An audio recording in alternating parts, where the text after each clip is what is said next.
Yeah, welcome back to Rev 9 video. This is my YouTube channel, and I just wanted to just make some updates. I'm getting ready to add some more videos to it, and I wanted to give you a little intro so you kind of understand how this is going to all work out. A couple things I wanted to mention. My website, angloisrael.com, is linked to the site. It's right here on this corner, and I just did a update on that. And what you need on this, of course, I rewrote the whole front of this site here, so you should reread all this. It has a lot of new information in it. But what you need is go down here to these free Bible charts, and these top 3 PDFs here, which are not Bible charts, but they're well, they are in a sense. They're the New Testament quotes, and I've got them in order, and we'll pull them up here in just a second. But you need to download those. I think one's about print those. You're going to need that as a reference to understand what we're talking about, so you can just click on it, download it to your computer, and print it out. Or, you know, actually, like I mentioned before, all these charts here, you can actually just go to a printer and just pull up the web page, angloisrael.com, roll down to these charts, and they can load this right off the website and print it for you. You don't even have to take it, but otherwise you can save them to your computer and put them on a thumb drive or something like that, walk into a printer if you need to do that. But all these down here, these JPEG images, these are high def images, and they should be printed in at least 11 by 17 to be able to read them. The PDFs, of course, are just regular files you can print on your computer. Now, I added another website here. It's really a channel, but I do have a website. At any rate, it's right down here on the bottom, and it goes over to my Branson Solar channel, where I also teach off-grid solar, how to lay out a solar system for your home. For example, this one shows components. You see this one with the chart here. This is a good one to watch. And I'm actually have an electric vehicle that I charge directly off solar, so I'll show how to do that. A number of things.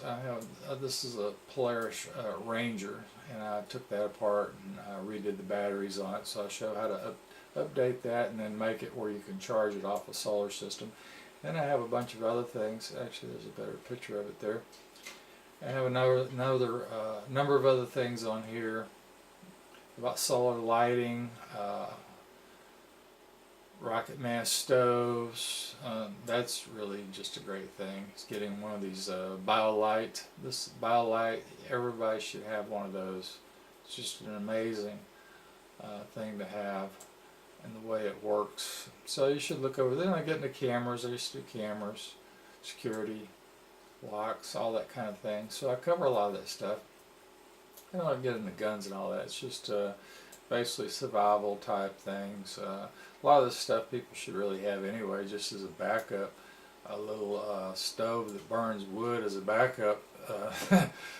It's hard to do without. If your power goes out, you need to be able to cook things and so forth. So I show how to do all these things, and I regularly add things to this site.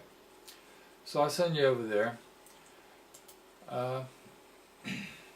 Like I said, read through here. I talk about, I've kind of updated on, I've got a lot of other videos I've done on the prophets, but I don't have them on my YouTube channel, but I'll show you how to send me a USB drive, and then I can load all that up. It's got, I think I say on here, it's right around half a terabyte approximately. 400 gigs approximately is what I have. Plus I have other files you could have if you want them. So at any rate, I go into all that, and I've kind of redone all that section there, and I've rewritten the whole front end. So that's what you need. You need to get those PDFs, and then what you'll have to do to understand this next teaching, if you look at what I've got here, you need to go back and start with Revelation Summary Video Series Part 1, and because I'm going to be referring back to all these at least these first 9 videos, plus probably you should go to like part 1, part 2 of New Testament in context, at least all these videos right here, because all these cross references and all these quotes on these charts is what we're going to be going back over. I kind of harp on the fact that Christ taught everything about himself in Luke 24:44 from Moses, the prophets, and Psalms. So that's what I've done on these charts. I've gone back and showed you where in the Abrahamic covenant, all the way back in Genesis where you have Christ. Well, now we're going to do this from a viewpoint of the New Testament. We're going to look at all the, so we're going to prove this point. So let me just pull up these. Here's quotes in New Testament. So here's what we're going to do. New Testament quotes in order, Matthew to Revelation. So we're going to start with the first quote in the New Testament, which is Isaiah 7:14, about which is a prophecy. Mary shall conceive Emmanuel, and everybody knows that Emmanuel is God with us. And then Micah 5:2 is the second one, Hosea, Jeremiah, and so forth. So we're going to go through all these quotes in order, and then we're going to show where a couple of things. We're going to go back and look at the context. Now what I've done here, I basically gave you a one-line context of what each, and most of these are prophecies, so I've given you a one-line context of what these are, these prophecies about different things. Most of these quotes are actually prophecies, and a lot of these are actually prophecies about the second coming of Christ, but you don't really know that unless someone goes back and shows you the quote, shows the context of the quote, because you may have to go forward or back a whole chapter in Psalms or Isaiah or wherever the quote goes, Deuteronomy and so forth. You can just look down the list. But when you go to put it in context, generally you're going to have to look forward or back, maybe multiple chapters to get the context, so you can look at the quote and then figure out why it's quoting that particular verse. Because typically just what it says in the quote is not really the most relevant part of the reason that it's quoting that. It's a lot of unusual things. Now a lot of people have noticed this. Here's the thing. It just start right here, Isaiah 7:14.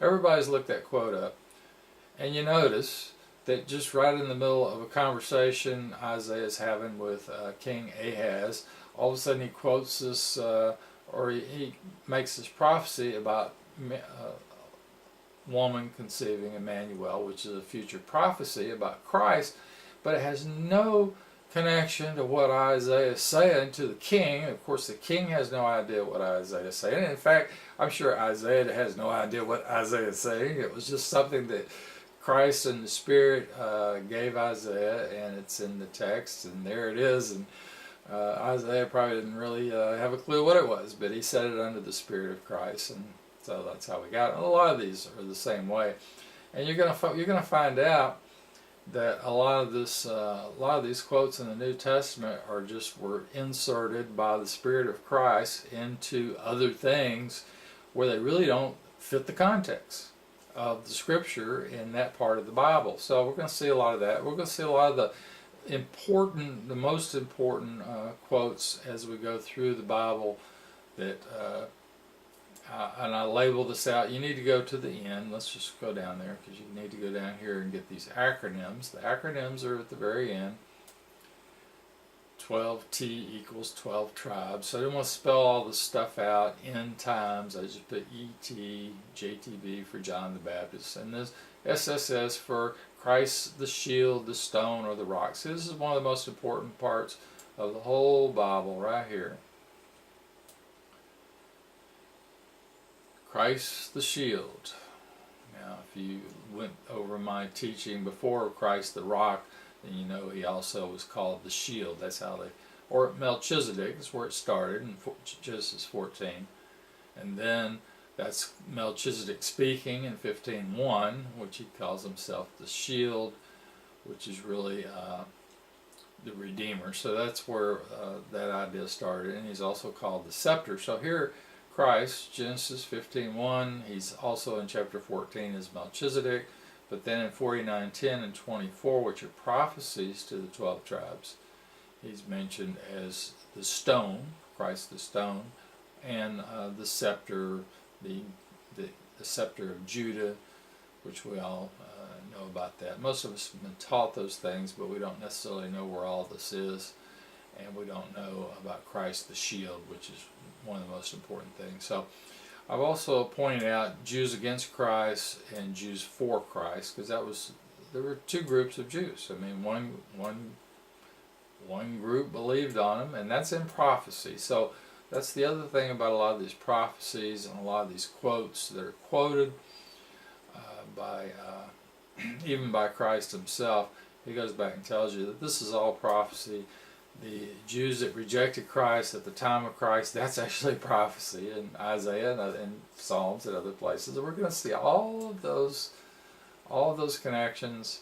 Everything we've taught so far is actually just right there in the New Testament. You just have to go back and look up all these prophecies or quotes. And we're not even looking at cross-references. If we did that, we would be 300 hours, 400 hours teaching all of this, where we just can't, obviously can't do it that way. But we are going to go through all this. So look at these acronyms so you know what all this is up here. And then the way this works, starting at the beginning, you can see how I've got a cross-reference mentioned right here to Mark 1:3 with a plus. And you see I've got other ones that are without a plus. So the ones where I've got with a plus, for example, we're at Matthew 3:3. Well, 3:3, this quote to Isaiah 43 here is also quoted in Mark 1:3. So that's what that's about. However, if you go to Mark 1:3, you see actually, it cross-references back to Matthew 3:3. But then it also is cross-references to Luke and to John 1:23. All four of these, Matthew, Mark, Luke, and John, all quote Isaiah 43. So that's the whole point.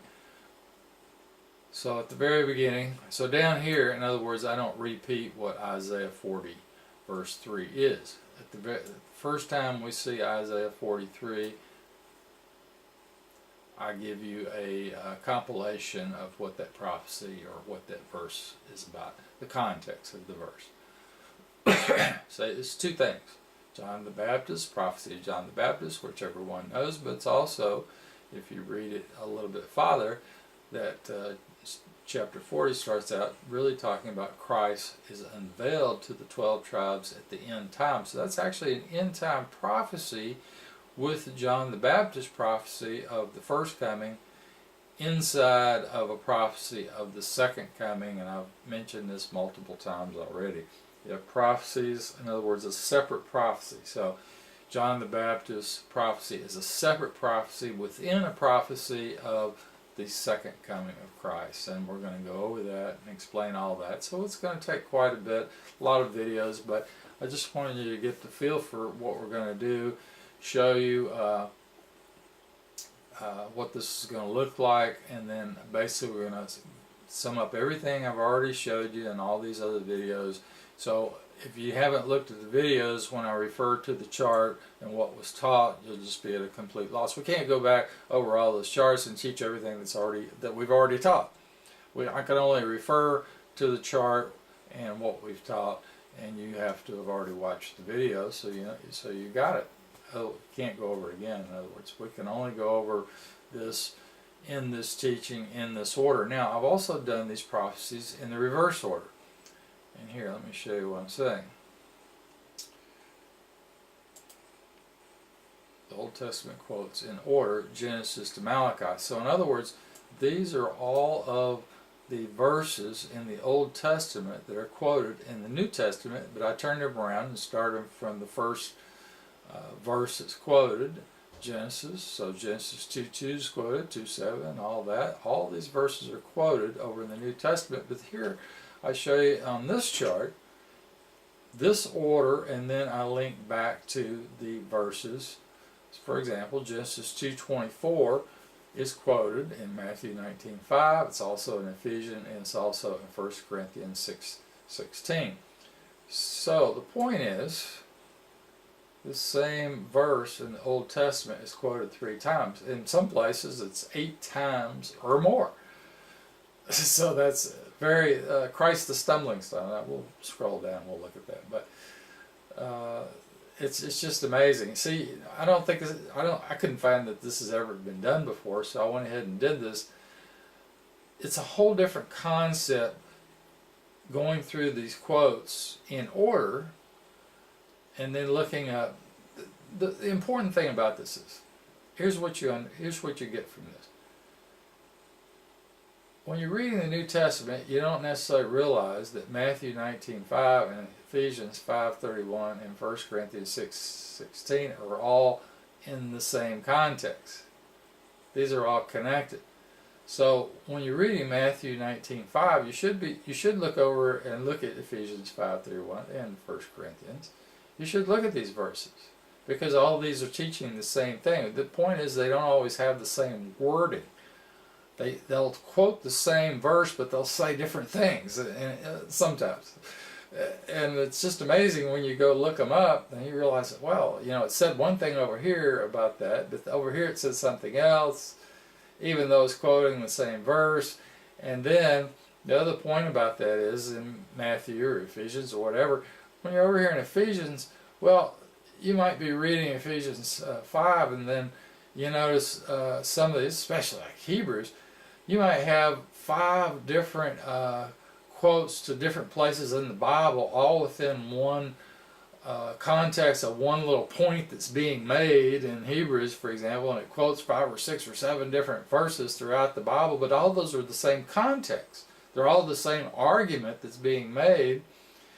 And so you need to look them all up and put them in that context. And then when you go back here and look at it, same idea, but it's a different concept. You'll see when we get there. I don't know how to explain it. You'll just see it when we get there. A lot of good things. Here's a good Exodus 20:12. You see, look how much is quoted in the New Testament. All go back to the same quote. So all of these things, when you're reading this in the New Testament, you should take note that, you're in 15:4, but wait a minute, it's over here in 19:19, it's making the same argument. And Mark, twice, and same argument. And Luke, and twice in Romans, same argument. And Ephesians and James. Wow, that's an important quote there, you see. Some of this stuff is very important, like Christ the stumbling stone. Moses' prophecy about Christ. Now that's an important one, Deuteronomy 18:15. Because this is where Moses prophesied about Christ coming in the future and redeeming the 12 tribes. Christ actually made a comment about one of these prophecies, how that the scripture could not be set aside. He was arguing to the Jews against Christ, the leadership of the Jews. So, well, this scripture can't be set aside, so this prophecy has to happen. In other words, you put the stuff in context, it's amazing. It just hasn't been done. Oh, there it is, right there. 12 tribes are called gods. And he says the scripture, and they're children of God. And he's talking about the 12 tribes. And he says it can't be changed. You can't change scripture. So I've made very few notes on this one because most of this is over in the other one where I've put everything in context. But here I went ahead and made Christ the stumbling stone, because you see here in Isaiah you have Christ the stumbling stone, but then right below in Isaiah 28:16 you also have more prophecies of Christ the stumbling stone, which go to different verses. Interesting thing. And you have Christ the stumbling stone in Psalms, which is the other thing. You go down through Psalms, and wow, you've got all this, and here's another extremely important verse, Hosea. So you've got all these mentions in Psalms about Christ the stumbling stone. So there's just so much here. I guess I scrolled past it and wasn't paying attention.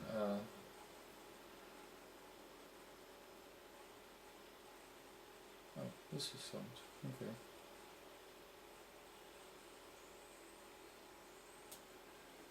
Okay. And I guess I should have just wrote it on here. It's this one here. 118:22. These are all Christ the stumbling stone as well. And one of the interesting things about that, if you were watching this 1 Peter 2:7, it actually quotes about Christ the stumbling stone in Psalms, right here, and then in another verse, it quotes Isaiah for Christ the stumbling stone. So all this interconnects, and when you use these charts and you look at what we're going to do, this is just going to be a fantastic teaching. I don't even know how to explain that. And in with this, so what we're going to do, we're going to teach the New Testament and the Old Testament in a sense at the same time, which is the way you should study.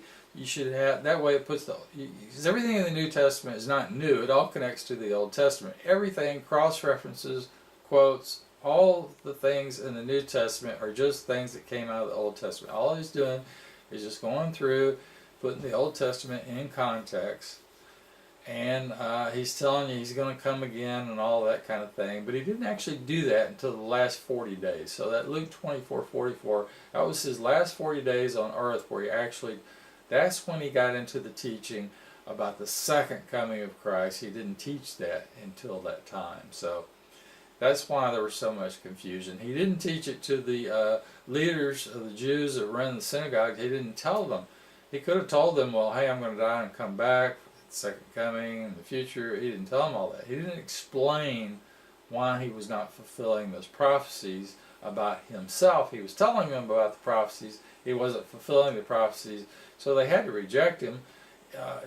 From a logical standpoint, well, he didn't do what the Messiah was supposed to do, because he didn't do these prophecies of the second coming, but they had no concept of the first coming versus the second. That was the problem.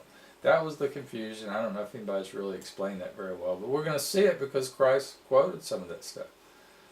He said he was going to take those people out of the book of life, and that's a prophecy. All right, the third one that we're going to do at the same time is this Jews versus Gentiles. Now, the other problem with this word Gentiles is it really just means nations. Had they just stuck with the word nations instead of, and this is Gentiles is a Latin term basically. It meant ethnos. It meant 2 or 3 different words actually converted into Gentiles. But had they just left it as nations, which is what it really meant, or peoples and that kind of thing, then you would have gone over to see what nations it was talking about. So here's all the verses, and I've gone through these and put them into context. The first one, in fact, about Gentiles actually refers to Jews for Christ, where the second one refers to Jews against Christ.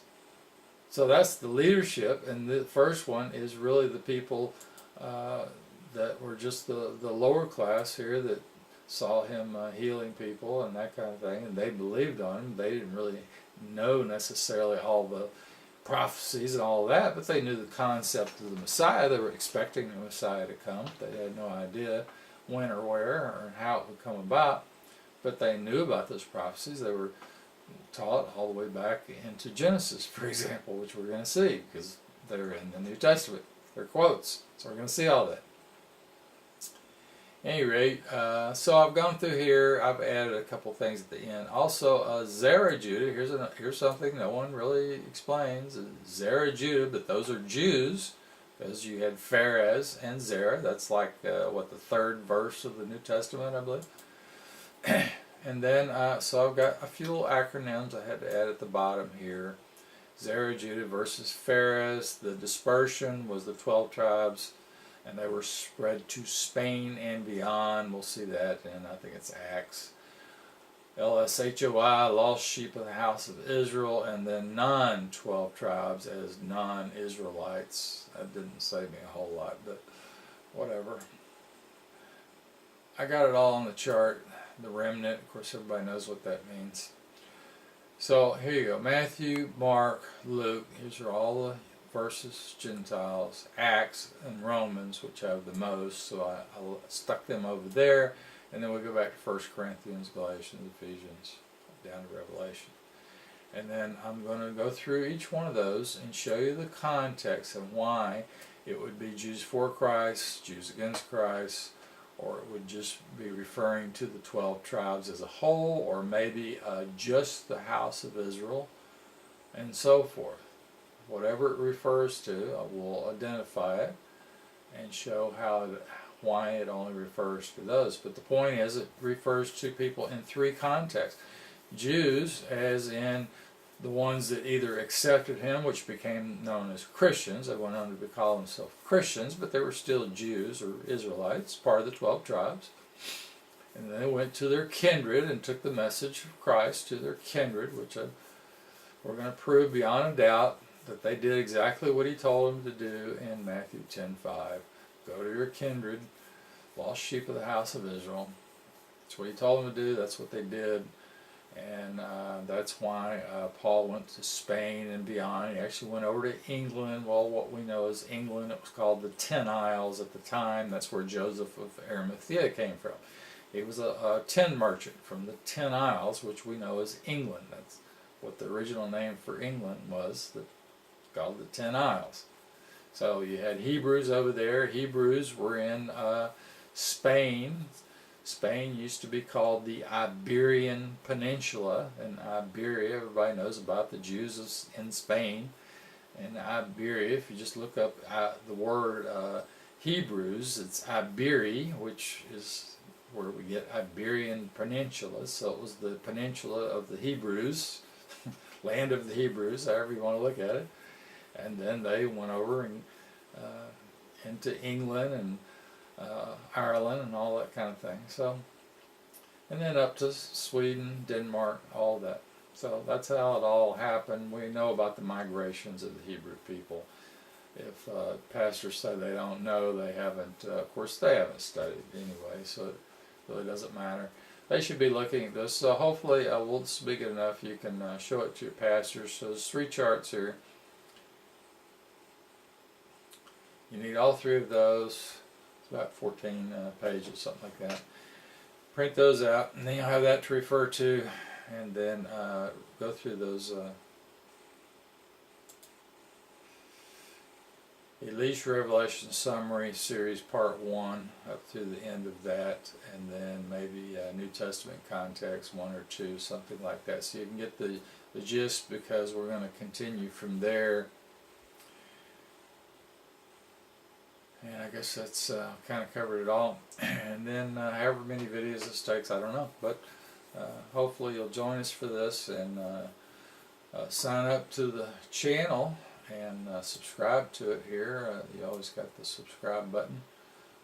And then you have to go back and put your little bell here. You have to click on the bell, and so it'll send you updates on every video, and then maybe I'll be able to do 1 or 2 every week or whatever it is.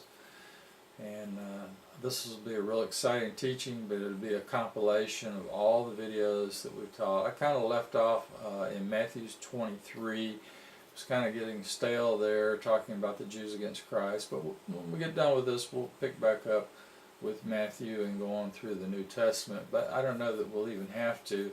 I think everybody's going to get the point on who the Gentiles are, and what the prophecies were, and how the prophecies all connect, and how it fulfills what Christ said in Luke 24:44, that what he taught about himself. So that's the whole gist of what I'm teaching now. So I hope you join us for that. So thank you for watching.